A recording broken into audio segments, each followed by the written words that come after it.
Hello बच्चों, आज हम आगे प्रोसीड करेंगे और समझेंगे किसी फंक्शन का इन्वर्स कैसे निकालते हैं। अगर कोई फंक्शन आपके पास दे रखा है तो उसका इन्वर्स निकालने के क्या क्या तरीके हैं, और अगर किसी फंक्शन का हम इन्वर्स निकालते हैं तो कौन कौन सी कंडीशंस होती हैं जिन्हें हमें फॉलो करना पड़ता है। अगर मान लीजिए कोई फंक्शन का ग्राफ दे रखा है तो उसके इन्वर्स का ग्राफ हम कैसे फाइंड कर सकते हैं। ठीक है, बहुत सारी प्रॉपर्टीज़ होती हैं किसी फंक्शन के इन्वर्स से रिलेटेड। ठीक है, तो अब हम समझेंगे बेसिकली इन्वर्स ऑफ फंक्शन। ठीक, किसी फंक्शन का इन्वर्स क्या होता है और कैसे हम निकालते हैं। इन्वर्स ऑफ अ फंक्शन, ठीक, ये इंपॉर्टेंट फैक्टर है। इसको हम हिंदी में क्या बोलते हैं? फलन का प्रतिलोम। फलन का प्रतिलोम, ठीक, या व्युत्क्रम बोल सकते हो, कोई दिक्कत नहीं है। ठीक, अब ध्यान से समझिए, क्योंकि सबसे इंपॉर्टेंट फैक्टर क्या है यहाँ पे, सब कुछ जो डिपेंड करता है रेंज पे डिपेंड करता है। इसीलिए मैंने आपसे कहा था कि अगर आप एक्सपर्ट बनना चाहते हैं या अगर आप सीखना चाहते हैं, फंक्शन सीखना चाहते हैं, तो आपको रेंज पे काम करना पड़ेगा। कोई फंक्शन अगर आपके पास लिखा है, आप उसका रेंज निकालना नहीं जानते हो तो आप ऑन टू फंक्शन नहीं निकाल पाओगे। अगर आप ऑन टू नहीं निकाल पाओगे तो आप फंक्शन को बाइजेक्टिव चेक नहीं कर पाओगे, क्योंकि कोई फंक्शन बाइजेक्टिव चेक करने का मतलब क्या होता है कि फंक्शन वन ऑन टू जो होता है उसी को हम बाइजेक्टिव बोलते हैं। तो जब आप बाइजेक्टिव चेक नहीं कर पाओगे तो आप इन्वर्स की बात नहीं कर पाओगे, क्योंकि इन्वर्स के लिए हमें ऑन टू चेक करना बहुत जरूरी होता है, मैंडेटरी कंडीशन होती है। ठीक है, तो सबसे पहला क्वेश्चन उठता है कि अगर कोई फंक्शन आपके पास दे रखा है तो ऐसी कौन सी कंडीशन है जिस कंडीशन के तहत हम फंक्शन का इन्वर्स निकाल सकते हैं। ठीक, फंक्शन को कौन सी कंडीशन फुलफिल करनी पड़ेगी जिसके बाद हम उसका इन्वर्स निकाल सकते हैं। अगर वो फंक्शन गिवन कंडीशन फुलफिल करेगा तो उसका इन्वर्स एग्जिस्ट करेगा, अगर गिवन कंडीशन फुलफिल नहीं करेगा तो फंक्शन का इन्वर्स एग्जिस्ट नहीं करेगा। तो देखिए कंडीशन क्या है। तो सबसे पहली चीज, जैसे मैंने आपको बताया था बाइजेक्टिव, मैं इधर लिखता हूं, मैंने आपको कहा था, ये नोट डाल के आप लिख लीजिए अगर आपको नहीं पता है। मैंने बोला था कि जो फंक्शन बाइजेक्टिव होता है, ठीक, उसी फंक्शन का इन्वर्स निकलता है, या इसको ऐसे बोल सकते हो कि जो वन ऑन टू फंक्शन होता है, कौन सा function? One onto functions जो होते हैं, one onto functions are called bijective functions. क्या बोलते हैं? ठीक, इंग्लिश में बाइजेक्टिव बोलते हैं, हिंदी में तो एक एकी आच्छादक बोलते हैं। ठीक, एक एकी आच्छादक, हिंदी में तो नाम एक ही होता है। वन ऑन टू फंक्शंस जो होते हैं उनका नाम होता है बाइजेक्टिव फंक्शंस, एक दूसरे नाम से बुलाते हैं बाइजेक्टिव फंक्शंस। ध्यान से समझिएगा। ठीक, तो सबसे इंपॉर्टेंट चीज, अगर कोई फंक्शन बाइजेक्टिव होता है, मैंने क्या बोला, ध्यान से समझिएगा, अगर कोई फंक्शन बाइजेक्टिव होता है तभी आप उसका इन्वर्स निकाल सकते हो, अदरवाइज उसका इन्वर्स एग्जिस्ट नहीं करेगा। जो फंक्शन बाइजेक्टिव नहीं होते, जो फंक्शन वन ऑन टू नहीं होते हैं, उनका इन्वर्स नहीं निकलता है, प्रॉब्लम आ जाती है। क्यों? ध्यान से समझिएगा। जैसे मान लीजिए, सपोज करिए मैंने एक फंक्शन कंसीडर किया एफ ए टू बी। ध्यान से देखिएगा, एफ ए टू बी, ठीक, कंसीडर किया मैंने, ध्यान से समझिएगा। तो इसका मतलब क्या हुआ, ये डोमेन है और ये कोडोमेन है। ध्यान से समझिएगा, ये जो हमारे पास पहला सेट होता है ये क्या होता है? डोमेन होता है। ठीक, और ये वाला सेट क्या होता है? ये सेट होता है कोडोमेन। ठीक, इतनी बात आपको समझ में आ रही होगी। पहला सेट डोमेन होता है, दूसरा सेट क्या होता है? कोडोमेन होता है। अब देखिए ध्यान से। ठीक, फिर उसके बाद मैंने इसका पिक्टोरियल डायग्राम बनाया, ये सेट ए है और ये सेट क्या है? ये सेट बी है। ठीक, मान लिया इसका कोई एलिमेंट एक्स है, इसका कोई एलिमेंट वाई है, तो एक्स वाई से कनेक्टेड है रूल एफ के द्वारा। ठीक, तो जब भी हम कभी एफ इनवर्स की बात करेंगे, ठीक, अगर एफ हमारे पास, फंक्शन हमारे पास ए से बी डिफाइंड है, तो एफ इनवर्स हमारे पास कहां से होता है? बी से ए होता है। बात समझ आई नहीं आई? करेक्ट। तो एफ इनवर्स की हम जब भी बात करेंगे तो एफ इनवर्स को डिनोट कैसे करते हैं? अगर ये एफ है तो एफ इनवर्स कहां से कहां होगा? बी टू ए होगा। डिनोट करने का क्या तरीका है? एफ लिखते हैं और उसके ऊपर इनवर्स का साइन लगा देते हैं, -1 लिख देते हैं, इसका मतलब एफ इनवर्स। तो यहां पे मैं आपको बताने की कोशिश कर रहा हूं कि फंक्शन का वन ऑन टू होना ही क्यों जरूरी है। Function many one onto क्यों नहीं हो सकता है? फंक्शन मैनी वन इंटू क्यों नहीं हो सकता है? वन इंटू क्यों नहीं हो सकता है? फंक्शन का वन ऑन टू होना क्यों जरूरी है, मैं ये एक्सप्लेन करने की कोशिश कर रहा हूं। ठीक है, तो ये जो एफ इनवर्स है हमारे पास, एफ अगर ए से बी डिफाइंड है तो जो एफ इनवर्स होगा वो कहां से कहां होगा, एफ इनवर्स होगा बी टू ए। एफ कहां से कहां डिफाइंड है, ए टू बी, जो एफ इनवर्स होगा वो बी टू ए होगा। इतनी बात समझ आई नहीं आई? एफ इनवर्स को हम क्या बोलते हैं, F inverse is called, F inverse is called what, inverse of F, inverse of F, F का इनवर्स बोलते हैं। अगर मान लो मैंने जी इनवर्स लिखा तो वो जी का इनवर्स हो जाएगा, अगर मैंने एच इनवर्स लिखा तो वो एच का इनवर्स हो जाएगा। जिस भी फंक्शन का आपको इनवर्स निकालना है उसके ऊपर -1 लगा दीजिए, ये सिंबल लगा दीजिए, वो उसका इनवर्स हो जाएगा। इतनी बात समझ आई नहीं आई? अब देखिए मैं बात करता हूं कि फंक्शन का 1 1 ऑन टू होना क्यों जरूरी है। तो देखो हमारे पास 4 पॉसिबिलिटी बनेंगी, 1 1 onto, 1 1 into, many 1 onto, many 1 into. तो मैं 1 बाय 1 केस लूंगा और मैं फिर आपको दिखाऊंगा कि भाई function F inverse 1 1 onto होगा, क्यों होगा, अगर मैनी 1 ऑन टू नहीं होगा तो क्यों नहीं होगा। ये बात समझिए ध्यान से। तो देखिए ध्यान से, मैं इसे इरेज कर रहा हूं, ये आप लिख लीजिए, ठीक। अब देखिए इंपॉर्टेंट फैक्टर, तो देखिए पहले मैं केस कंसीडर करता हूं 1 1 ऑन टू। ध्यान से देखना, पहला मैं लेता हूं फंक्शन, लेता हूं मैं 1 1 इंटू लेता हूं, क्योंकि 1 1 ऑन टू तो होता है। अगर आप फंक्शन 1 1 ऑन टू लेते हो तो 1 1, मैं एग्जांपल से आपको समझा रहा हूं, अगर मान लो कोई फंक्शन मैंने लिया जो 1 1 है और ए टू बी है, ठीक। हमारे पास कौन सा फंक्शन ले लिया मैंने, फंक्शन, इसको मैं रेस करता हूं, जो फंक्शन एक ले लिया मैंने ए टू बी, ठीक। और ये फंक्शन क्या है, 1 1 इंटू है। तो 1 1 इंटू का मतलब क्या है, 4 5 6 7। 1 1 इंटू का मतलब क्या है कि रेंज कोडोमेन के बराबर नहीं होगा, ठीक। तो आपको पता है ये 1 1 है क्योंकि डोमेन का हर एलिमेंट अलग अलग से जुड़ा हुआ है, तो ये 1 1 हो गया। इंटू क्यों है, क्योंकि इसका कोडोमेन पूरा है और जो रेंज है, रेंज में 7 नहीं आ रहा है, ठीक। तो इसका मतलब क्या है, ये फंक्शन 1 1 इंटू है। तो देखो अगर एफ इनवर्स हम डिफाइन करेंगे, ध्यान से समझिएगा, मैंने आपको बताया था कि अगर एफ ए टू बी होता है तो एफ इनवर्स कहां से कहां होगा, बी टू ए होगा। एफ इनवर्स भी एक फंक्शन है, सिंपल सी बात है, तो फंक्शन की सारी कंडीशन को फुलफिल करेगा। तो एफ हमारे पास ए से बी है, तो जब हम एफ इनवर्स की बात करेंगे तो अगर फंक्शन 1 1 इंटू है तो एफ इनवर्स की बात करेंगे तो एफ इनवर्स बी टू ए होगा। तो एफ इनवर्स अगर बी टू ए होगा, ये हमारे पास एफ है, ये हमारे पास क्या है, एफ ए को बी से जोड़ रहा है इधर, और एफ इनवर्स जो होगा वो हमारे पास कहां से कहां होना चाहिए, फंक्शन होना चाहिए, कहां से कहां, बी टू ए होना चाहिए। तो सिंपल सी बात है, एफ इनवर्स के लिए ये सेट क्या होगा, डोमेन होगा भाई। ये इसके लिए कोडोमेन है, ये डोमेन है, और ये इसके लिए क्या हो जाएगा, कोडोमेन हो जाएगा। सिंपल सी बात है, ये जो कोडोमेन है ये इसके लिए डोमेन हो जाएगा। ध्यान से समझिएगा। तो एफ इनवर्स बी टू ए जब डिफाइंड होगा तो एफ इनवर्स के लिए ये सेट डोमेन हो जाएगा। जब डोमेन हो जाएगा तो ये वाला एलिमेंट देखो किसी से जुड़ा ही नहीं, ये वाला एलिमेंट किसी से जुड़ा ही नहीं। फंक्शन में मैंने आपको बताया था कि अगर function A to B defined है तो सेट ए का प्रत्येक एलिमेंट सेट बी में कहीं ना कहीं जुड़ा होना चाहिए।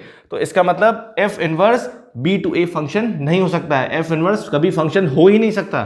तो F inverse is not a function, is not a function, मतलब फंक्शन इधर से डिफाइंड हो ही नहीं सकता, क्योंकि 7 किसी से जुड़ा ही नहीं, तो गड़बड़ हो जाएगा। तो 1 1 इंटू तो नहीं हो सकता, 1 1 इंटू नहीं हो सकता, ठीक। अगर फंक्शन 1 1 इंटू है तो हम एफ इनवर्स डिफाइन नहीं कर सकते हैं। अब हम बात करते हैं मैनी 1 इंटू की बात करते हैं, मैनी 1 इंटू की बात करते हैं। ध्यान से देखना, मैनी 1 इंटू की बात करी हमने, एक फंक्शन मैंने एक एग्जाम्पल ले लिया ए टू बी और उसको मैनी 1 इंटू बना दिया। मैंने एक एग्जाम्पल लिया मैंने और उसको मैंने क्या बनाया, मैनी 1 इंटू बनाया। 1 2 3 ले लिया, ठीक, 4 5 6 7 ले लिया। तो देखो ध्यान से, ये भी 4 से जुड़ गया, 2 5 से जुड़ गया, 3 भी 5 से जुड़ गया। तो देखो ये क्या हो गया, ये दोनों 5 से जुड़ गए, 2 भी 5 से जुड़ा और 3 भी 5 से जुड़ा। तो ये फंक्शन मैनी 1 है। क्यों, क्योंकि देखो 2 और 3 5 से जुड़ गया तो फंक्शन मैनी 1 है। और इंटू क्यों, क्योंकि इसका रेंज जो है, रेंज में सिर्फ 4 और 5 आ रहा है, 6 और 7 नहीं आ रहा, तो ये फंक्शन मैनी 1 इंटू हो गया। अब हम देखते हैं क्या एफ इनवर्स डिफाइंड हो पाएगा। एफ इनवर्स का मतलब बी से ए, तो बी से ए क्या फंक्शन हो सकता है क्या, तो बी से ए फंक्शन हो ही नहीं सकता क्योंकि 6 और 7 छूटे हैं। तो हम इधर से इधर फंक्शन डिफाइंड, इधर से इधर फंक्शन डिफाइंड नहीं कर सकते, क्योंकि ये डोमेन की कंडीशन फुलफिल नहीं करेगा या फंक्शन की कंडीशन फुलफिल नहीं करेगा। क्यों, क्योंकि देखो 5 2 से जुड़ जाएगा, इधर से इधर आप फंक्शन अगर डिफाइन करोगे तो 5 2 से जुड़ जाएगा। और एक कंडीशन है 6 और 7 क्या है, जुड़ा ही नहीं है, तो फंक्शन बी से ए फंक्शन डिफाइंड नहीं हो सकता है। तो बोल सकते हैं एफ इनवर्स, बोल सकते हैं कि does not exist, does not exist बोल सकते हैं, या बोल सकता हूं कि फंक्शन डिफाइंड नहीं हो सकता। अब देखिए थर्ड केस, देखिए ध्यान से देखिए, थर्ड केस की हम बात करते हैं मैनी वन ऑन टू। कौन सा, देखो वन वन इंटू ले लिया, मैनी वन इंटू ले लिया, अब हम मैनी वन ऑन टू की बात करते हैं। मैनी वन ऑन टू में क्या दिक्कत आएगी, मैनी वन ऑन टू की हम बात करते हैं, तो हमने एक फंक्शन ले लिया ए टू बी ले लिया, ठीक, मैनी वन ऑन टू बनाया, एक एग्जाम्पल कोई भी ले लिया, ये ए है और ये क्या है, बी है, ये 1 है, ये 2 है, ये 3 है, ये 4 है, ये 5 है, ये 6 है। तो देखो ध्यान से, ये कर दिया मैंने, इसको इससे जोड़ दिया और 3 को 5 से जोड़ दिया, ठीक, और एक और एलिमेंट ले लिया 4 ले लिया। तो ये ध्यान से देखिए, तो ये फंक्शन क्या हो गया, ये फंक्शन मैनी वन हो गया, क्योंकि 2 और 3 5 से जुड़ गया, फंक्शन मैनी वन हो गया, ठीक। और ऑन टू क्यों हो गया, क्योंकि डोमेन का प्रत्येक एलिमेंट रेंज का एलिमेंट है, ठीक है, कोई एलिमेंट खाली नहीं है। तो देखो अगर हम इधर से बी से ए फंक्शन की बात करेंगे, एफ इनवर्स बी से ए होगा, तो बी से ए फंक्शन आप डिफाइन ही नहीं कर सकते हो, क्यों, क्योंकि देखो बी से ए अगर आप डिफाइन करोगे तो 5 देखो 2 से जुड़ जाएगा, सिंपल सी बात है। जब बी से आप बी से ए डिफाइन करोगे तो बी डोमेन हो जाएगा, ये को डोमेन हो जाएगा, तो डोमेन का क्या कोई एलिमेंट को डोमेन में 2 से जुड़ सकता क्या, ऐसा पॉसिबल ही नहीं है, तो ये फंक्शन की कंडीशन को वायलेट कर देगा।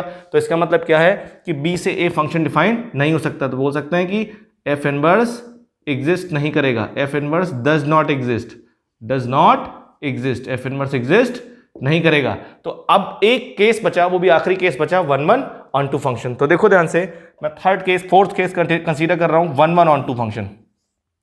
कौन सा, 1 1 फंक्शन है और कौन सा है, ऑन टू फंक्शन है।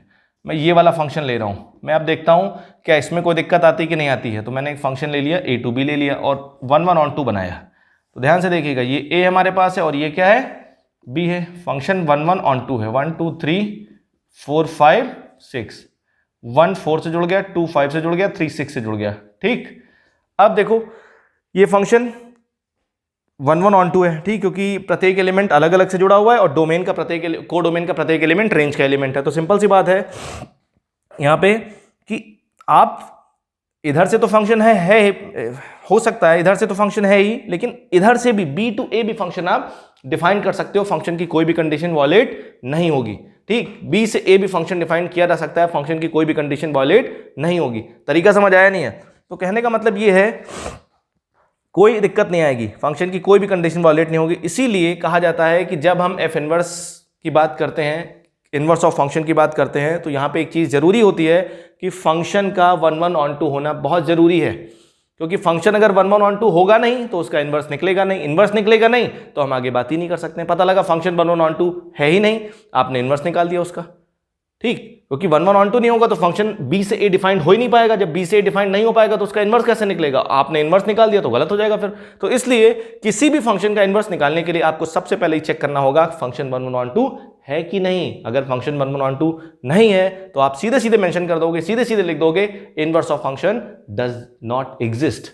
बात समझ आई नहीं आई? तो इसे मैं इरेज करता हूं और कहानी को आगे बढ़ाते हैं, ठीक। ये चीजें समझिएगा, ढंग से समझिएगा, मैं इसको इरेज करता हूं, ठीक। तो पहली चीज निकल के आती है कि फंक्शन का 1 1 ऑन टू होना बहुत जरूरी। कभी भी किसी भी एग्जाम में क्वेश्चन आता है कि बताइए इस फंक्शन का इनवर्स क्या होगा, तो सबसे पहले आपका काम क्या बनता है कि आप चेक करेंगे कि फंक्शन इन्वर्टिबल है कि नहीं, फंक्शन 1 1 ऑन टू है कि नहीं। 1 1 ऑन टू होगा तभी इन्वर्टिबल होगा, ठीक है। कोई दिक्कत इसमें? तो लिख लीजिए आप इसे। अब देखिए यहां पे सबसे इंपॉर्टेंट कंडीशन क्या है, सबसे मैंडेटरी कंडीशन क्या है, तो एक नोट डाल के लिख लीजिएगा। नोट क्या कहता है, for inverse of a function, ठीक, फंक्शन मस्ट बी बाइजेक्टिव। फलन के प्रतिलोम के लिए फलन का एकैकीय आच्छादक होना अनिवार्य है। यदि फलन एकैकीय आच्छादक नहीं है तो उसका व्युत्क्रम ज्ञात नहीं किया जा सकता, ठीक है। फलन क्या होना चाहिए, बाइजेक्टिव होना चाहिए, ठीक। ये बात आपको पता होनी चाहिए, पहली चीज। दूसरी चीज, if function is not bijective, bijective का मतलब 1 1 onto, if function is not bijective ठीक, then inverse of function, then inverse of function does not exist, does not exist,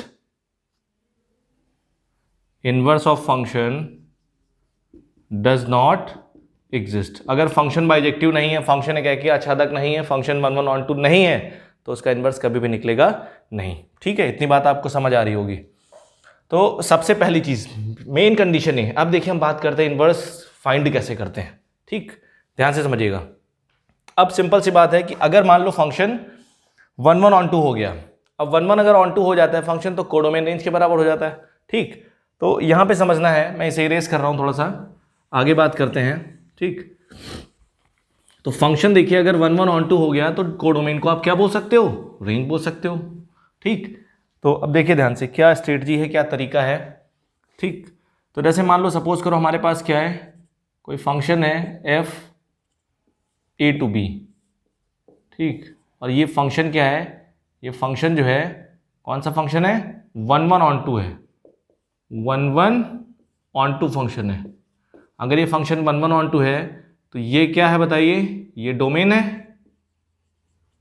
और ये क्या है, रेंज है। इसको कोडोमेन नहीं बोलेंगे अब, क्योंकि फंक्शन 1 1 on 2 हो गया तो कोडोमेन रेंज के बराबर हो गया। ये डोमेन है, ये रेंज है। तो एफ इनवर्स जो होगा, एफ इनवर्स फंक्शन जो होगा वो कहां से कहां तक होगा, बी से ए होगा, बी से ए होगा। इतनी बात समझ आई नहीं है, ये क्या है, इनवर्स ऑफ एफ। ठीक, तो अब मैं कह सकता हूं जो एफ इनवर्स का डोमेन है,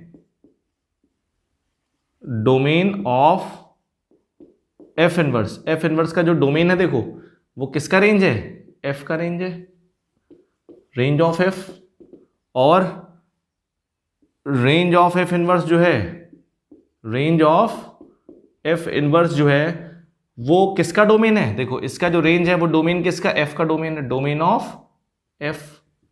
इतनी बात समझ आई नहीं है। देखिए ये टॉपिक बहुत ढंग से पढ़िए, क्योंकि जो इनवर्स ट्रिग्नोमेट्रिक फंक्शन है वो टोटली इसी पे डिपेंड है। तरीका समझ आया नहीं है, सब कुछ इसी पे डिपेंड है, बहुत इंपॉर्टेंट है।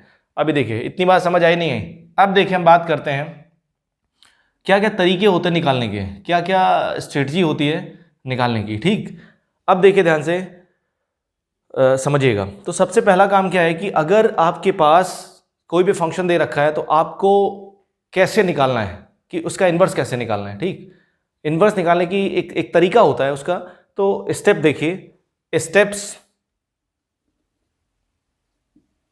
ठीक, steps for finding inverse of function,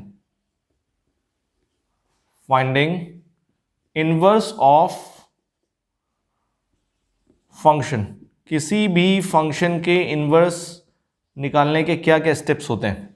तो देखिए पहला स्टेप नंबर 1, सबसे पहला काम, जैसे मान लो कोई फंक्शन है हमारे पास, सबसे पहला काम ये तो आपने चेक कर लिया, मैं ये मान के चल रहा हूं ये कोई फंक्शन आपके पास है y बराबर एफ एक्स। ठीक, कोई फंक्शन है। ठीक, तो सबसे पहला काम क्या है, ये मान लिया आपने, ये चेक कर लिया है, ये चेक कर लीजिए फंक्शन 1 1 on 2 है कि नहीं। तो आपने चेक कर लिया है, मैं ये मान के चल रहा हूँ ये फंक्शन बाइजेक्टिव है, तभी आप स्टेप लगाएंगे। ये फंक्शन क्या है, बाइजेक्टिव है, फंक्शन 1 1 on 2 है। ठीक, अब ध्यान से देखिएगा, मैं इसे इरेज कर रहा हूँ। ठीक, तो ये चीज आप पहले कर लोगे, 1 1 on 2 चेक कर लोगे, 1 1 on 2 नहीं तो हम इनवर्स की बात नहीं करेंगे। फंक्शन अगर 1 1 on 2 हो जाएगा उसके बाद आप किसकी बात करोगे, इनवर्स की बात करोगे। ठीक, तो सबसे पहला स्टेप क्या कहता है, स्टेप नंबर 1 देखिए ध्यान से समझिए। ठीक, स्टेप नंबर 1 है, स्टेप नंबर 1 क्या करना है आपको, लेट एफ एक्स बराबर वाई। अगर एफ एक्स बराबर वाई लिखा है तो कोई बात नहीं, अगर नहीं लिखा है तो आप क्या करिए, एफ एक्स बराबर वाई मानिए, सबसे पहला काम। स्टेप नंबर 2, स्टेप नंबर 2 में आपको क्या करना है, find the value of X in terms of Y, find the value of X in terms of Y.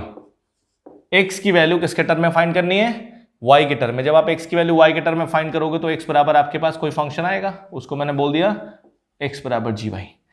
Correct. फिर स्टेप 3 में आपको क्या करना है, स्टेप 3 में, ठीक, x की जगह क्या रिप्लेस करना है, x की जगह आपको लिखना है एफ इनवर्स x, और y की जगह आपको क्या लिखना है, x लिखना है।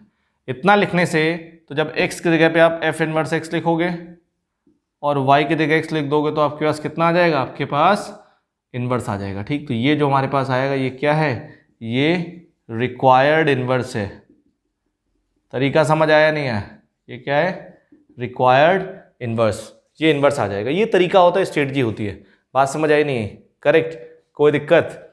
अभी देखिए, जैसे मान लो आपके पास क्या है, सिंपल सी बात है, ऐसा मैंने यहाँ पे क्यों किया, ये चीज़ मैंने क्यों करी, क्योंकि हम आपको पता होना चाहिए y बराबर क्या होता है, fx होता है, फंक्शन का स्टैंडर्ड नोटेशन है। तो जब f इनवर्स की बात करोगे तो f को जब उधर ले जाओगे तो कितना हो जाएगा, f इनवर्स y बराबर x। ठीक, या आप इसको ऐसे समझ सकते हो कि जैसे मान लो हमारे पास क्या था, f a to b था। ठीक, फंक्शन a to b था, जो f इनवर्स होगा वो क्या, कहाँ से कहाँ होगा, b to a होगा। ठीक, ध्यान से समझिए, ये a हो गया और ये b हो गया। ठीक, इसका कोई एलिमेंट x मान लिया, आर्बिट्रेरी एलिमेंट, इसका कोई एलिमेंट y मान लिया, तो f क्या कर रहा है, x को y से जोड़ रहा है, और f इनवर्स क्या कर रहा है, y को x से जोड़ रहा है। ठीक, अब ध्यान से समझिएगा, आपने क्या किया, x पे क्या लगाया, f लगाया, किसके बराबर हो गया, y के। f इनवर्स ने क्या किया, f इनवर्स के लिए डोमेन ये है, तो f इनवर्स पे हमने क्या लगाया, y पे हमने f इनवर्स लगाया, तो ये किसके बराबर होगा, x के बराबर होगा। तो ये चीज़ आपको पता होनी चाहिए, इसलिए इसीलिए लिखते हैं x बराबर y बराबर x है, तो x बराबर क्या हो जाएगा, f इनवर्स y है। इतनी बात समझ आई नहीं आई, कोई दिक्कत इसमें? तो अब देखिए, क्या हम आपके पास जब ये आया है तो आप x की जगह पे क्या लिख पाओगे, x की जगह पे f इनवर्स y लिख पाओगे, x की जगह पे कितना लिख पाओगे, f इनवर्स y। तो आपके पास कितना आ जाएगा, f इनवर्स y बराबर gy, और फिर मैं y की जगह x, क्योंकि ये तो वेरिएबल डमी वेरिएबल है, इसका कोई रोल नहीं, तो इसलिए मैंने y की जगह x लिख दिया। तो इसीलिए मैंने आपको डायरेक्टली बता दिया कि आपको x की जगह पे क्या लिखना है, f इनवर्स x लिखना है, और y की जगह क्या लिखना है, x लिखना है। ये तरीका आप अपनाइए, ठीक है। अब समझिए बात को, ध्यान से देखिए। अब मैं कुछ क्वेश्चंस आपको कराता हूँ, ये चीज़ दिमाग में फीड करिए कि अगर फंक्शन इन्वर्टिबल है तो आपको पता होना चाहिए कोडोमेन रेंज के बराबर होगा। ठीक है, वहां पे हम कोडोमेन यूज नहीं करेंगे। तो देखिए एग्जांपल की बात करते हैं। जैसे मान लो मैंने एक एग्जांपल ले लिया, ठीक, एक फंक्शन हमारे पास है, ठीक, ये ले लिया, और फंक्शन हमारे पास है f(x) बराबर 2x+3। हमसे कह रहा है find f inverse if exist. हमें इसका एफ इनवर्स बताना है यदि एग्जिस्ट करता है। तो देखिए सोल्यूशन, देखिए बहुत बेसिक सवाल है। तो सबसे इंपॉर्टेंट फैक्टर क्या होता है, सवाल चाहे जेईई मेंस का हो, चाहे जेईई एडवांस का हो, चाहे एनडीए का क्वेश्चन हो, कहीं का भी क्वेश्चन हो, मेथड कभी नहीं बदलता, मेथड एकदम सेम रहता है, चीज़ें बदलती नहीं है। इसलिए मैं आपसे कहता हूँ कंसेप्ट पे काम करिए, जो कंसेप्चुअल स्टडी करेंगे तो आप कभी फेल नहीं होंगे, कभी आप प्रॉब्लम फेस नहीं करेंगे। अदरवाइज क्या है कि अगर आप रट के जाओगे तो आप हो सकता है वो चीज़ें भूल जाओ आप, लेकिन बेसिक कभी नहीं बदलते हैं। आप कहीं भी चले जाएँ, दुनिया के किसी भी कोने में चले जाएँ। ठीक, अब देखिए ध्यान से, तो ये क्वेश्चन हमारे पास देखिए कैसे करते हैं। तो सबसे पहला चीज़, ये जो फंक्शन लिखा है तो हम ये चेक करेंगे फंक्शन 11 है कि नहीं। तो फंक्शन हमारे पास क्या है, फंक्शन का डोमेन क्या आर है और कोडोमेन क्या है, आर है। तो ये जो फंक्शन लिखा है तो ये फंक्शन 11 है कि नहीं।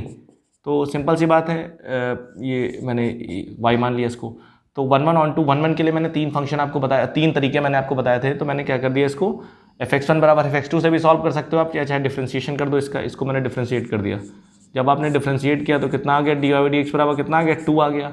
2 तो हमेशा 0 से बड़ा होता है। तो मैंने आपको बताया था कि अगर आपने फंक्शन को डिफ्रेंशिएट किया है, डिफ्रेंशिएट करने के बाद अगर dy/dx अगर 0 से बड़ा आ जाए या 0 से छोटा आ जाए तो फंक्शन हमेशा क्या होता है, 1 होता है। इसको क्या बोलते हैं, अगर dy/dx की वैल्यू 0 से बड़ी होती है हमेशा, तो उसको बोलते हैं स्ट्रिक्टली इंक्रीजिंग। क्या बोलते हैं, एकदिष्ट। उसको dy/dx की वैल्यू अगर 0 से बड़ी आती है उसको बोलते हैं निरंतर वर्धमान फलन, या इसको बोलते हैं स्ट्रिक्टली इंक्रीजिंग फंक्शन। ठीक है, तो अगर कभी भी dy/dx की वैल्यू 0 से बड़ी या 0 से छोटी आती है तो फंक्शन हमेशा क्या होता है, 1 फंक्शन होता है। तो ये क्या हो गया, 1 हो गया। अब देखिए क्या करेंगे हम इसका रेंज फाइंड करेंगे। आपको पता होना चाहिए y बराबर 2x+3 लिखा है ये। तो रेंज के लिए मैंने क्या तरीका आपको बताया था, मैंने कहा था x की वैल्यू y के टर्म में फाइंड करो। जब x की वैल्यू y के टर्म में फाइंड करोगे, x बराबर y-3/2।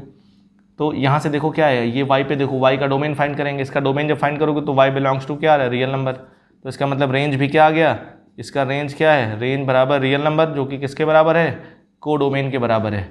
तो हम कह सकते हैं, सो इम्प्लाइज दैट फंक्शन क्या है, f(x) इज 11 क्या है, f(x) is bijective, f(x) is bijective, bijective का मतलब 1 1 on 2, जब बाइजेक्टिव है सो एफ एक्स इज इन्वर्टिबल, एक वर्ड यूज़ करते हैं एफ एक्स इज इन्वर्टिबल। क्या है ये? इन्वर्टिबल है। इन्वर्टिबल का मतलब इसका इन्वर्स एग्जिस्ट करेगा। अब इसका इन्वर्स एग्जिस्ट करेगा तो इन्वर्स कैसे फाइंड करते हैं ये हम चेक करते हैं, ठीक है। मैं इसे इरेज कर रहा हूँ, ठीक, ध्यान से देखिएगा, बहुत इंपॉर्टेंट चीज़ें हैं, आप लोग नोट्स बनाते चलिए, ठीक। नोट्स नहीं बनाओगे तो फिर दिक्कत होगी, क्योंकि नोट्स बहुत इंपॉर्टेंट होते हैं।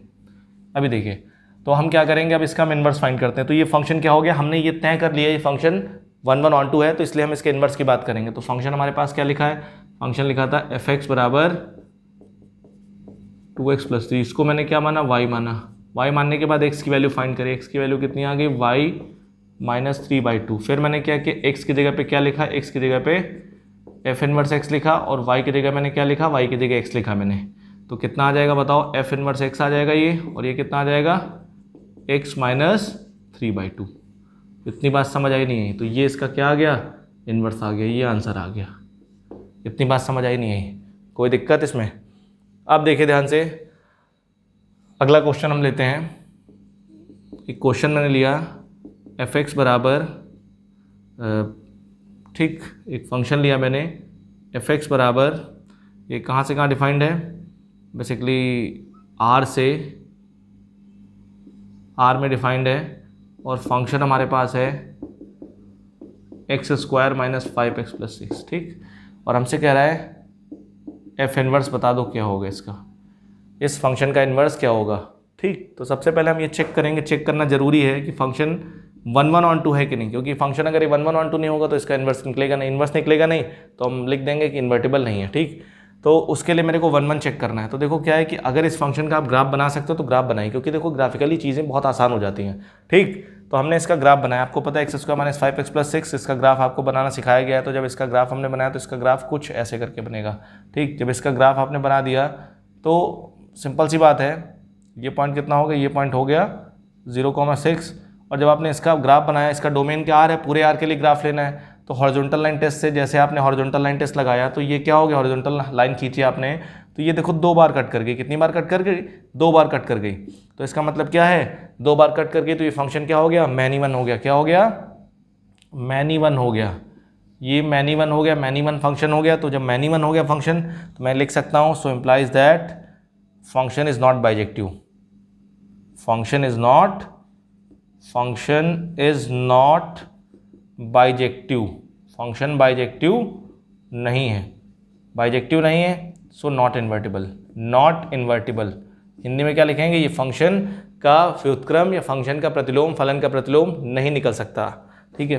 नॉट इन्वर्टिबल, इन्वर्टिबल, ठीक, करेक्ट। अब मैं इसको इरेज कर रहा हूँ, ठीक है। बहुत बेसिक से मैं पढ़ा रहा हूँ आपको, ठीक। अगर आप मेहनत से पढ़ते हो, ईमानदारी के साथ पढ़ते हो, तो मैं एक गारंटी देता हूँ आप बहुत कुछ सीख जाओगे, बहुत कुछ सीख जाओगे, ठीक। तो इसीलिए मैं कहता हूँ नोट्स प्रॉपर बनाइए, साथ साथ कदम में कदम मिलाकर चलते रहिए, धीरे धीरे सब कुछ होगा, एकदम से कोई चमत्कार नहीं होता किसी के साथ, ठीक। अब देखिए अगला क्वेश्चन लेते हैं, इसी क्वेश्चन को लेते हैं, थोड़ा सा मॉडिफाई करते हैं, ठीक। अब देखिए क्या एक क्वेश्चन मैंने लिया, सिंपल सी बात है, 5/2 से इन्फिनिटी, और ये मैंने ले लिया -1/4 से इन्फिनिटी, ठीक। फंक्शन हमने ले लिए यहाँ से एफ एक्स बराबर x² - 5x + 6, हम बात कर रहे हैं ये 6 है, हम बात कर रहे हैं एफ इनवर्स की, ठीक। देखिए ध्यान से सॉल्यूशन देखिए इसका। तो सबसे पहला काम ये हम चेक करेंगे फंक्शन 1 1 on 2 है कि नहीं। तो उसके लिए क्या करेंगे, हम ग्राफ बनाएंगे। ग्राफ कितने डोमेन के लिए बनाना है, इतने डोमेन के लिए बनाना है। ये x की वैल्यू होती है और ये क्या है, ये y की वैल्यू यहाँ से आती है। तो सिंपल सी बात, हमने ग्राफ ड्रॉ किया। जब ग्राफ आप ड्रॉ करेंगे तो ग्राफ आपके पास पूरा आएगा ना, ये आएगा पूरा, लेकिन आपको पूरा ग्राफ नहीं लेना है। ये सारे पॉइंट आपको पता है, ये वर्टेक्स है, ये वर्टेक्स है, वर्टेक्स का कोऑर्डिनेट कितना होता है 5/2, -1/4। इस ग्राफ को मैं बहुत बार बनवा चुका हूँ, ठीक। ये एक्स एक्सिस हो गई और ये वाई एक्सिस हो गई, लेकिन ये ग्राफ मेरे को कितने के लिए लेना है, मेरे को 5/2 से लेकर x की वैल्यू 5/2 या 5/2 से बड़ी होनी चाहिए। तो x की वैल्यू 5/2 ये है हमारे पास है, तो मेरे को ये वाला ग्राफ लेना है, ये वाला। और इधर वाला क्या कर देना, मिटा देना, इधर वाला छोड़ देना ग्राफ, ठीक। इधर वाला ग्राफ क्या करना है, छोड़ देना है, ठीक। इतनी बात समझ आई नहीं, ये ग्राफ लेना है, कोई दिक्कत इसमें। ये ग्राफ हमारे पास आएगा। आप देख रहे हैं, आप इस ग्राफ को देख के आप कह सकते हैं ये ग्राफ क्या है, 1 1 है। आप अगर हॉरिजॉन्टल लाइन खींचते हो तो वो लाइन हमेशा ग्राफ को एक ही बार कट करेगी, इसलिए ग्राफ क्या है, 1 1 है। ठीक, तो ये 1 1 हो गया। ठीक, अब ये ग्राफ 1 1 हो गया। अब इसका रेंज, अगर हम इसके रेंज की बात करें तो ये ग्राफ क्या हो गया, 1 1 फंक्शन हो गया। रेंज की बात करें तो इसका रेंज आप कितना आ रहा है, देखो मिनिमम वैल्यू कितनी है, -1/4 और मैक्सिमम वैल्यू कितनी है, इन्फिनिटी। तो रेंज इसका कितना आ जाएगा, -1/4 से इन्फिनिटी, जो कि किसके बराबर हो गया, कोडोमेन के बराबर हो गया। तो इसका मतलब बोल सकते हैं ये फंक्शन क्या हो गया, ये फंक्शन 1 1 on 2 हो गया। 1 1 on 2 फंक्शन जो होते हैं वो क्या होते हैं, इन्वर्टिबल होते हैं। इन्वर्टिबल का मतलब समझते हैं आप, जिनका इन्वर्स निकाला जा सकता है, इन्वर्टिबल होते हैं। तो अब इसका इन्वर्स कैसे निकालेंगे हम, ध्यान से देखो, ये हमारे पास आ गया, तो इसका इन्वर्स निकाला जा सकता है। तो हमने क्या किया, फंक्शन को क्या माना, y मान लिया, x² - 5x + 6 बराबर y माना। फिर हमें क्या करना है, x की वैल्यू y के टर्म में फाइंड करनी है। तो x की वैल्यू y के टर्म में कैसे फाइंड करेंगे, x² - 5x + 6, y को इधर ले आएंगे। अब क्या लगाएंगे, यूजिंग श्रीधराचार्य, यूजिंग श्रीधराचार्य, ठीक, या क्वाड्रेटिक फॉर्मूला।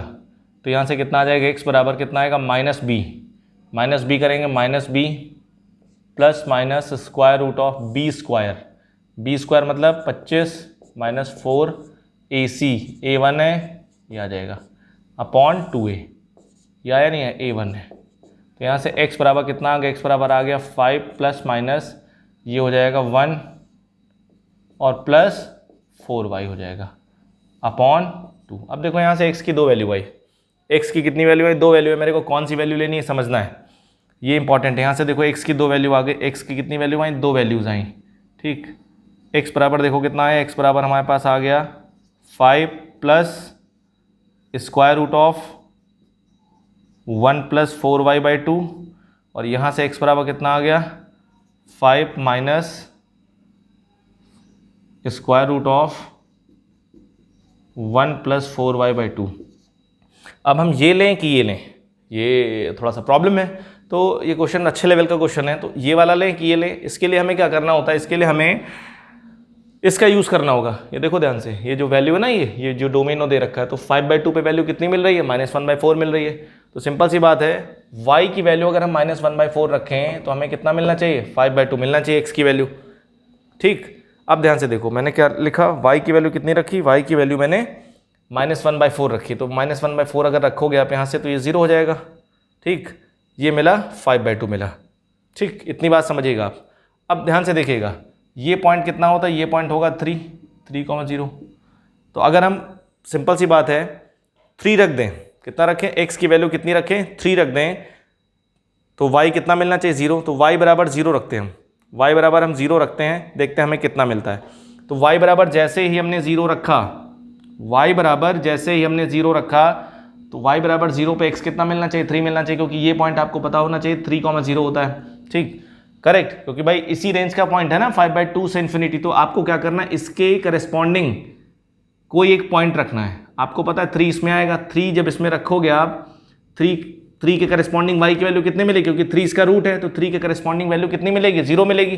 तो हमने y बराबर 0 रखा और मैं देख रहा हूँ x जिसमें 3 आएगा वही होगा।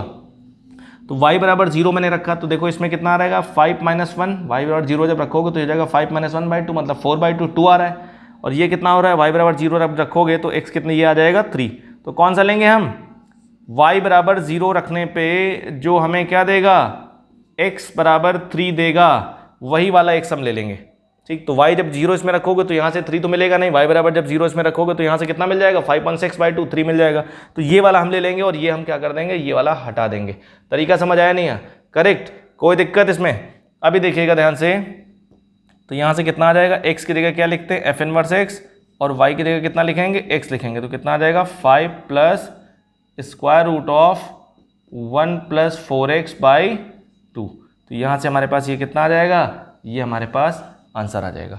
तरीका आपको समझ आया नहीं है, तो ये जब कभी क्वाड्रेटिक फंक्शन आपके पास है तो आपको ऐसे ही चेक करना है कि, क्योंकि 2 वैल्यूज आएंगी, जब क्वाड्रेटिक फॉर्मूला आप लगाओगे तो यहाँ से प्लस आएगा माइनस आएगा, तो आप कैसे डिस्कार्ड करोगे। तो उसके लिए आपको जो मैंने तरीका बताया वही तरीका रखना है। y की वैल्यू रखनी है, फिर देखना है कोई एक पॉइंट इस ग्राफ पे देखना है, जैसे इसके बीच में कोई एक पॉइंट लेना है उस पॉइंट पे देखना है कि y की वैल्यू रखो, x की वैल्यू मिलनी चाहिए, तो जो सेटिस्फाई करेगा वही ले लोगे, बाकी को हटा दोगे। ठीक है, करेक्ट। मैं इसे इरेज करता हूं अब। ठीक, अभी तक मैंने आपको बताया कि किसी फंक्शन का इन्वर्स किन किन कंडीशंस में निकलता है, किन किन सिचुएशन में निकलता है, और इन्वर्स को निकालते कैसे हैं। दो चीज़ें मैंने डिस्कस करी। ठीक है, कोई भी क्वेश्चन आपके सामने आता है कि इसका इन्वर्स फाइंड करो, सबसे पहला क्वेश्चन आप पूछोगे कि ये फंक्शन 1 1 on 2 है कि नहीं है। 1 1 on 2 नहीं है तो तुरंत इसका इन्वर्स हम कह देंगे, निकलेगा नहीं। 1 1 on 2 है तभी हम इन्वर्स की बात करेंगे। अब देखिए ध्यान से, अब हम बात करते हैं थोड़ा सा कुछ ग्राफिकल अप्रोच की बात करते हैं, कुछ हम बात करते हैं ग्राफिकल अप्रोच की बात करते हैं। तो जैसे मान लीजिए, सपोज करिए हमारे पास क्या है, हम बात करते हैं ग्राफ की। तो जैसे मान लो सिंपल सा फंडा ये है, ग्राफिकल अप्रोच, ग्राफिकल अप्रोच। ठीक, ग्राफ से कैसे समझते हैं। आपको मान लो किसी फंक्शन का ग्राफ पता है, ठीक है, आपको फंक्शन का ग्राफ पता है और उसके इन्वर्स का ग्राफ आप कैसे बनाओगे। ठीक, तो क्या करना होता है, सबसे पहली चीज, जैसे मान लो आपको कोई भी ग्राफ पता है, ठीक, तो सबसे पहली चीज मान लो आपको y बराबर fx पता है, ये नोन है, ये क्या है, नोन है। और मेरे को किसका ग्राफ ड्रॉ करना है, draw the graph of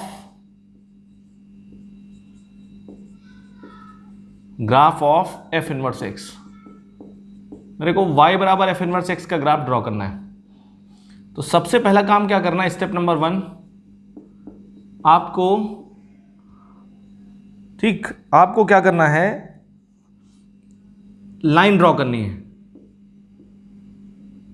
draw a line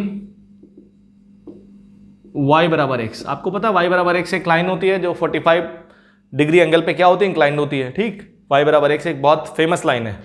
ठीक, y बराबर x लाइन ड्रॉ करना है। फिर आपको क्या करना है, स्टेप नंबर 2 में क्या करना है,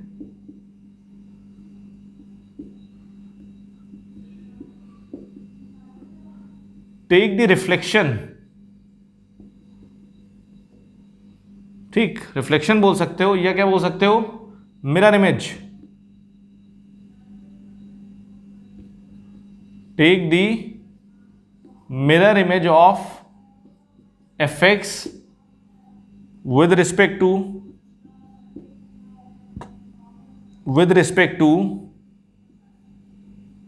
लाइन y बराबर x। ठीक, करेक्ट। ऑब्टेन्ड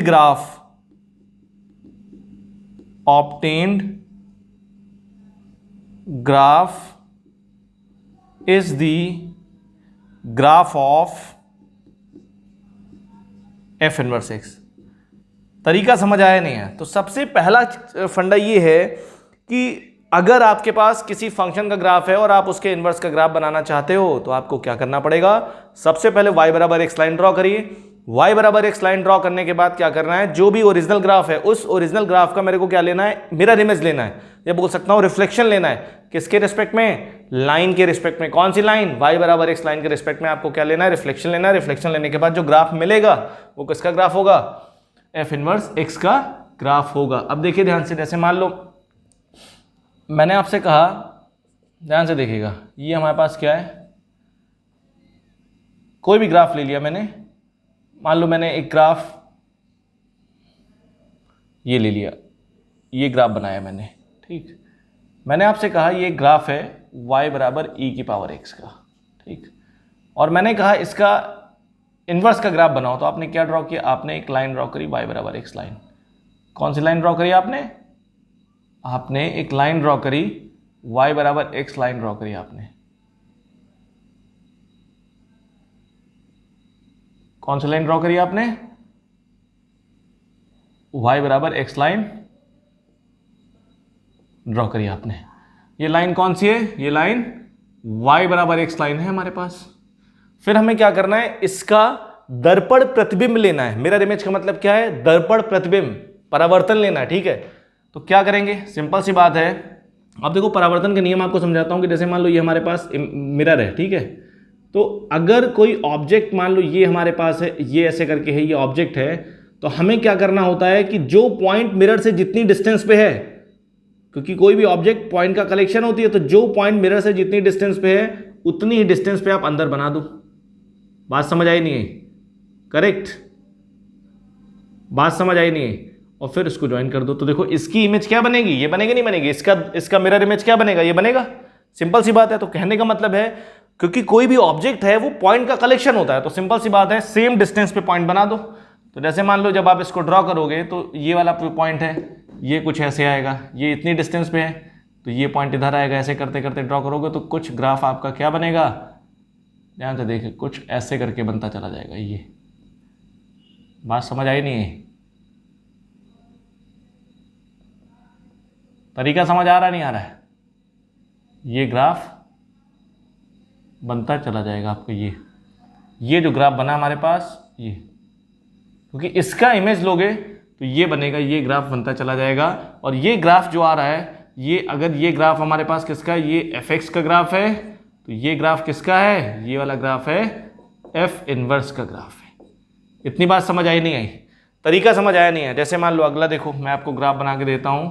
मैंने आपसे कहा ये बनाया हमने, ठीक, हमने आपसे कहा ठीक है, मान लो मैंने आपसे कहा एक ग्राफ ये है बनाओ इसका, तो आपने क्या किया, y बराबर एक्स लाइन खींची, y बराबर एक्स लाइन खींची। तो इसका इमेज जब आप लोगे तो इसका इमेज कुछ आपको ऐसे करके मिलेगा ना,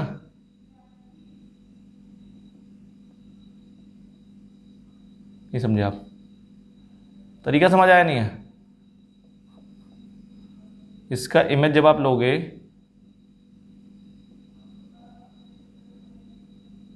तो कुछ ऐसे करके मिलेगा, ये ऐसे करके। तो ये क्या, ये fx का ग्राफ है, ये किसका ग्राफ है, ये f इनवर्स x का ग्राफ है। इतनी बात समझ आई नहीं आई? तरीका समझ आया नहीं है? अगर ये fx का ग्राफ है तो ये क्या है, f इनवर्स x का ग्राफ है। तो हमें क्या करना है, y बराबर x लाइन के रिस्पेक्ट में क्या करना है, इमेज लेना है। क्या लेना है, मिरर इमेज लेना है। तो मिरर इमेज लेने के बाद जो ग्राफ बनेगा that is called graph of f inverse x। तो बोल सकता हूं कि fx का ग्राफ और f इनवर्स का ग्राफ एक दूसरे के क्या होते हैं, मिरर इमेज होते हैं। मैंने क्या बोला, fx का ग्राफ तो आप नोट डाल के लिख सकते हो। नोट क्या है, the graph of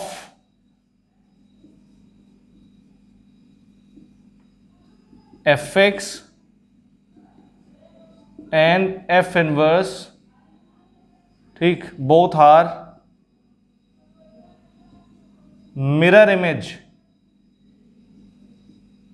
both are mirror image of each other, ठीक, with respect to या about line y बराबर x। इतनी बात समझ आई नहीं है? ये आपको पता होना चाहिए, ठीक है? ये बहुत इंपॉर्टेंट है, बहुत इंपॉर्टेंट चीजें हैं, ये आपको पता होनी चाहिए, ठीक है?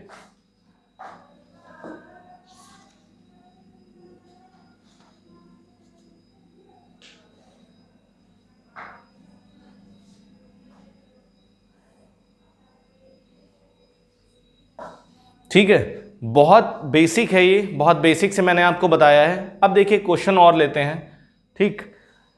एक चीज आप लिख सकते हैं, नोट डाल के लिख सकते हैं, ठीक। अगर मैं आपसे कह सकता हूं कि अल्फा कॉमा बीटा, मैंने क्या बोला, अल्फा कॉमा बीटा अगर हमारे पास fx में बिलोंग कर रहा है, ठीक है, अल्फा कॉमा बीटा अगर मैंने आपसे बोला है, क्या बोला, मैंने कहा अल्फा कॉमा बीटा fx में बिलोंग कर रहा है, तो सिंपल सी बात है बीटा कॉमा अल्फा कहाँ बिलोंग करेगा, f इनवर्स x में बिलोंग करेगा। इतनी बात समझ में आ रही नहीं आ रही? ये चीज़ आपको पता होनी चाहिए, बहुत इंपॉर्टेंट है, बहुत बेसिक है। अब देखिए एक क्वेश्चन लेते हैं, बहुत बढ़िया सवाल है, अच्छा सवाल है, ठीक है। और एक चीज़ याद रखिए कि जिन लोगों ने अभी तक टेलीग्राम ग्रुप को ज्वाइन नहीं किया, ज्वाइन कर लें, क्योंकि रेगुलर अपडेट्स आपको मिलता रहेगा वहाँ से, ठीक है। नोट्स प्रॉपर बनाते चलिए, क्योंकि नोट्स इम्पॉर्टेंट होता है स्टूडेंट की लाइफ में, सबसे इम्पॉर्टेंट होता है उसके नोट्स। नोट्स अगर आपके 100% क्लियर है तो आपको कोई भी दिक्कत नहीं आएगी। अब देखिए ध्यान से समझिए, अब मैं बात कर रहा हूँ, एक क्वेश्चन है हमारे पास, ठीक, एक फंक्शन है, ये लिखा है हमारे पास 5/2 से इन्फिनिटी, और ये कोई सेट दे दिया, और फंक्शन लिखा हमारे पास f(x) बराबर x² - 5x + 6, ये लिखा है। ठीक, हमसे कहा जा रहा है given that f(x) is invertible function,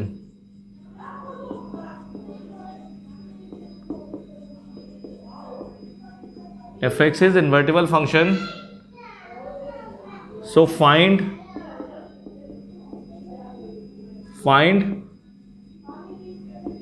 set A। ठीक, हमें क्या करना है, सेट A फाइंड करना है। ये हमारे पास क्वेश्चन है। अब ध्यान से देखिएगा, ये क्वेश्चन लिखा है, तो इसीलिए मैं आपसे कहता हूं कि अगर आप थोड़ा सा मल्टी डायरेक्शनल स्टडी करोगे तो क्वेश्चन कहीं से पूछेगा वो आप बता पाओगे। अगर आप यूनि डायरेक्शनल पढ़ोगे तो क्वेश्चन क्या करेगा, क्वेश्चन अगर घुमा देगा वो तो आप फंस जाओगे।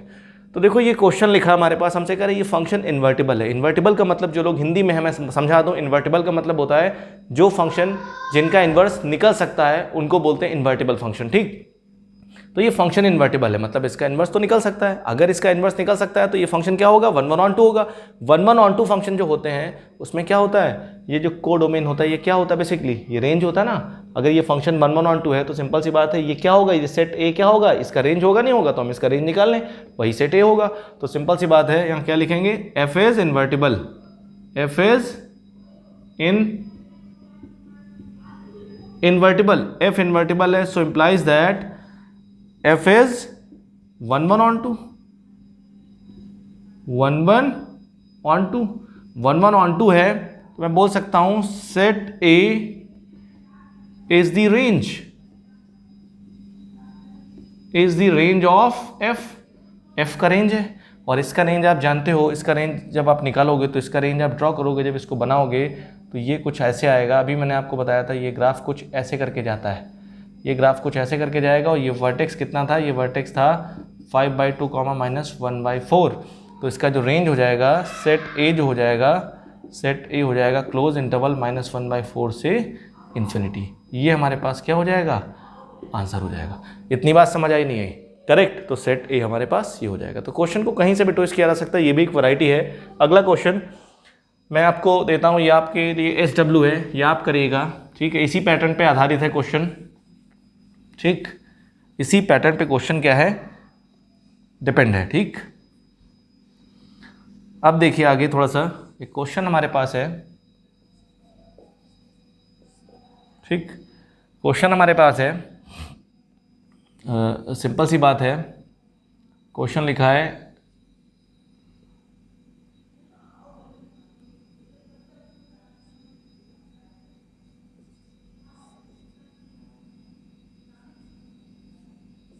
ठीक, ये लिखा है, और हमसे कह रहा है फंक्शन लिखा है e⁻x। हमसे कह रहा है कि f is invertible, f is invertible, so find set ए को बता दो क्या होगा। ठीक, अगला क्वेश्चन देखिए, अगला क्वेश्चन लिखा है हमारे पास, इस सेट ए को हमें बताना है सेट ए को क्या होगा। ठीक, अब देखिए एक फंक्शन लिखा है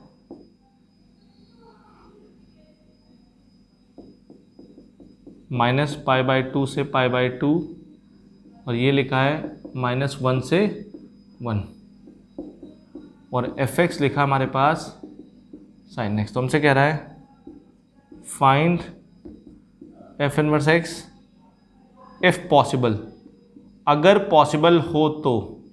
ठीक, तो ये दो क्वेश्चन हैं, ये SW आपके लिए, इन क्वेश्चंस को करें, ट्राई करें। ठीक है, बात समझ आई नहीं है, करेक्ट, बहुत इंपॉर्टेंट क्वेश्चंस हैं।